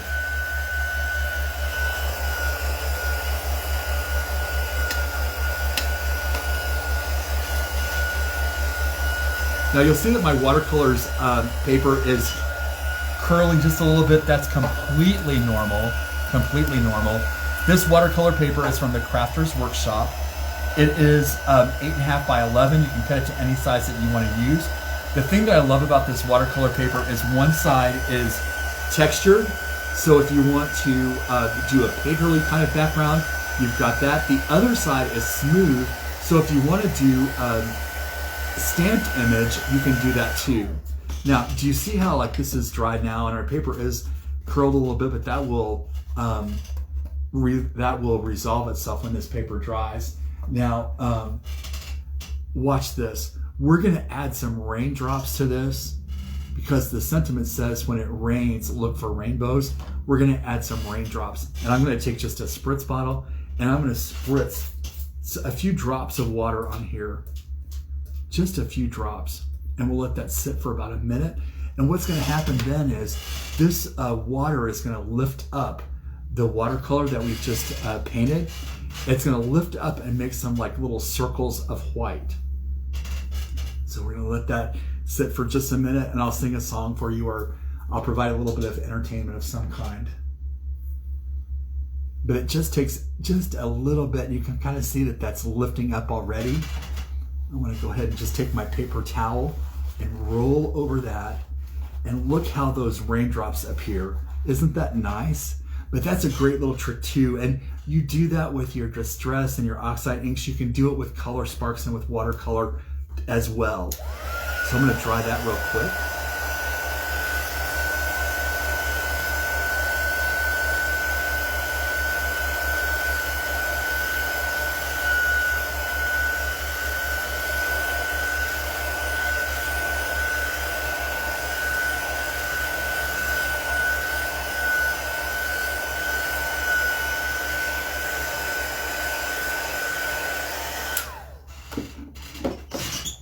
And now look at how pretty that is.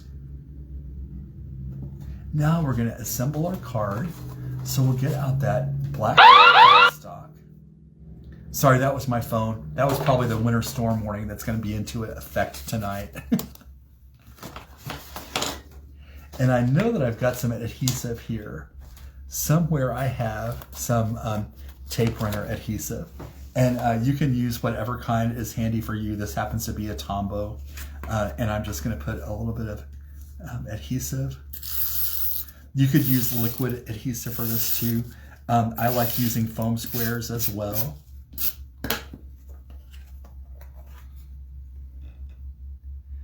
We'll line that up.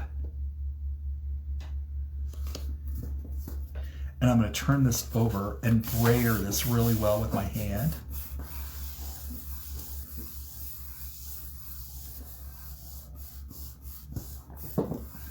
Like I said, what I love about this card and teaching this card is it's a really nice hybrid of card making and mixed media.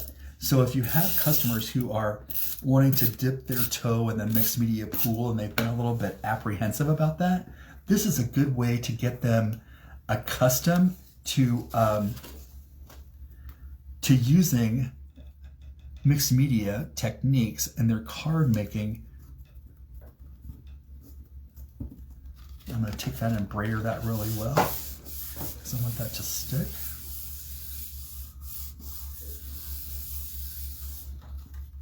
And now just look how beautiful that is. When it rains, look for rainbows. When it's dark, look for stars. And that includes the envelope too. And the project sheet will make this easy for you to teach this in your store. And you can do this as a virtual class, and it's really easy to do, and it has a really nice effect. But like I said, what I love about this, it's the perfect like bridge or crossover between mixed media and card making. Now, since we do have a little bit of time, I'm going to go back to making some more marks on our first project. And again, this is something that, you can take a lot of time in finishing this one out.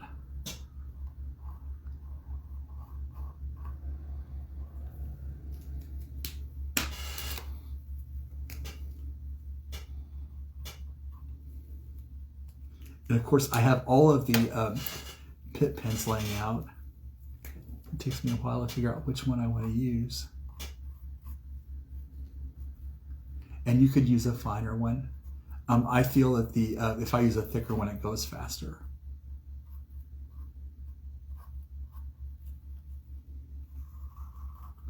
And what this is going to do is just going to like give us some detail and some definition in our project, in our composition.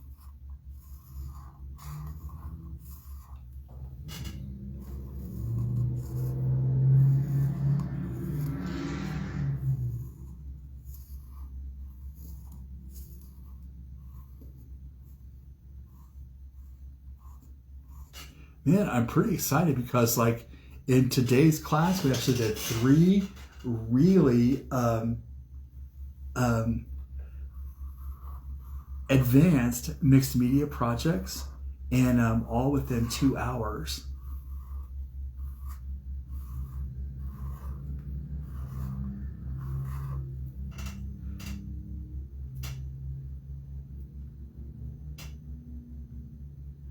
Right, I did not gesso the boards. They have that watercolor paper on the front of them, and that's all that was needed to do that work on. You could if you were using mediums that you wanted to have gesso underneath, you absolutely could do that as a ground. You know, gesso is historically made from ground marble or ground limestone, and it used to be called a ground, because it was literally made from ground minerals. It was called a ground, and I don't think that people really call it that anymore. But like historically, it was called a ground. Let's see how pretty that is. So we still have time, so I'm going to just keep outlining here. If you have any questions, please let me know about those, and Jamie and I will try to answer them.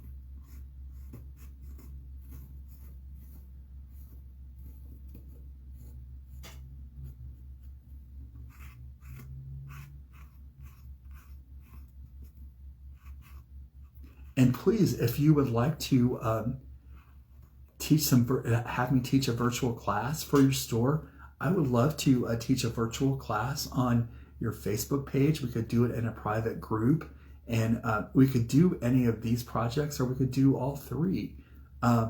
Shoot me an email at ken@kenolivercrafts.com, and I would love to talk about teaching, because that's typically what I do. And in 2020, all of that came to a screeching halt.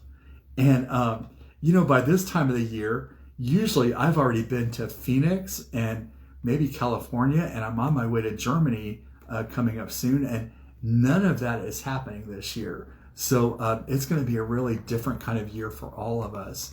And you know, I have traveled in my life, in my careers, a lot, and you know, you wouldn't know this about me, but I've been to China 25 times. I used to work with a manufacturer who we manufactured in Asia, and this is 2020 was the first year in a lot of years that I like wasn't executive platinum, and I didn't get all of that, you know, like extra stuff. So it's like it's been a really different time for me, for you know, for all of us. But like my way of life really changed, because I used to like, that was my bread and butter, like actually going out and teaching. And fortunately now, like a lot of that has all gone online. So it's you know, that's just part of the pivot that we all had to make. Yes, that's true. A blender brush would also work. You could use any of your stencil brushes. A blender brush would work, because it was just, you know, doing with ink and with ink and a stencil.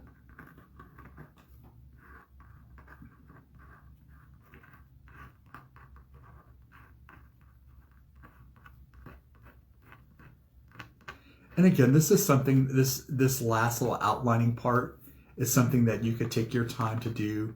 I'm actually working pretty quickly doing it.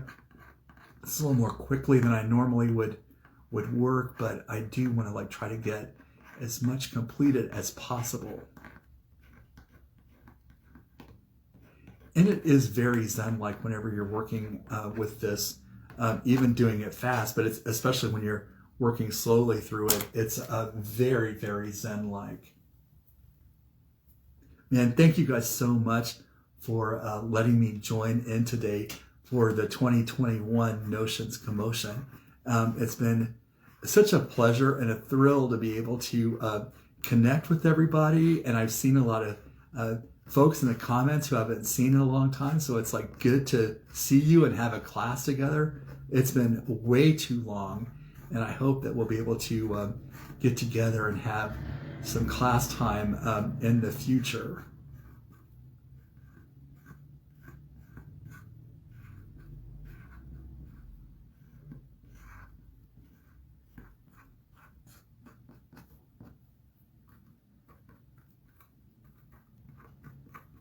Ooh, look at me, my little mixed media hands working so fast, No, but I knew it was ambitious for us to do this many projects today. Sue, I didn't mix anything with the white pearl today. I just showed it and recommended it. But yes, if you want to get a pastel color, you definitely could mix that in with the butters to get like a little bit of a more pastel color. If you'd like to have like a carnation pink, you could mix those two together. What I like to do is to put this over top like a highlight, and that is a really interesting look too, because it's like you can make like white caps on water. You can like make highlights on anything that you're working on. So we are within the last few minutes, so I want to go ahead and review everything that we've done today. The first project was Sprinkle Kindness Like Confetti. We used Stencil Butters, we used Gamboge, Marigold, and Scarlet. No, Crimson, that's right. Beautiful, beautiful stencil butter colors, gorgeous to use. We used the Felicia Daisy stencil from the Crafters Workshop in the 12-inch and the 6-inch, plus we used the Peruvian Lily to create our background pattern, and used the acrylic clear stamp Sprinkle Kindness Like Confetti. Then project 2 was the Peacock Mixed Media Board. We used the Cactus Dahlia stencil in the 6-inch. We used the Mixed Media Board 6x6, and we also used Chartreuse, Ocean Blue, and Turquoise Stencil Butters. I'm telling you, y'all are going to love these Stencil Butters. They're so beautiful. And the effects that you can create with them are just gorgeous, gorgeous, gorgeous. And then the last project we made was this beautiful mixed media card. When it rains, look for rainbows. Whenever it is dark, look for stars. We use the Alpine Color Sparks collection. We use the stamp, the acrylic clear stamp from the Crafters Workshop, and also a 6x6 card from the Crafters Workshop. And we use white embossing powder and ultra slow embossing ink. Now I'm going to turn my camera up here for a second, because we are just in the last few minutes of time. And just to say thank you so much. I hope that you've enjoyed the classes today. Please drop me a line or follow me on Facebook or Instagram at Ken Oliver Crafts. I would love to see you. And again, if you have any questions at all, I'm happy to answer those questions. Please feel free to reach out to me.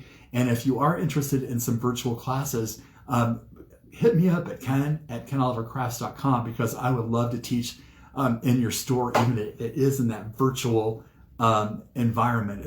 To me, there's a lot of fun in doing that virtual classroom. I don't see any other questions, and so I'm going to go ahead and sign off here. Thank you again so much, and make sure to look this over really well, because as you're placing your orders, you're going to want to get all of these in stock at your stores, because your customers are going to love using them, and you're going to love showing them to your customers. I always like to keep in mind, like, whenever we use a stencil, or when we put a stencil in somebody's hand, we sell them a stencil, that is just a reason then for them to come back to us for more mediums. Because when you sell them a stencil, you can sell them ink, you can sell them stencil butter, you can sell them surfaces like the 12x12 mixed media boards and the 6x6 mixed media boards. You can sell them modeling paste. There are all kinds of additional things that you can that you can coordinate with that one stencil sale. So always be about the upsell whenever you're working with stencils, because there are always ways to add on and increase your per person average with every ring that comes through your cash register. So I think that that's about it for today. Thank you so much, and really have a great evening, and thank you for letting me join in and spending some crafty time with you today. All right, take care. Bye-bye.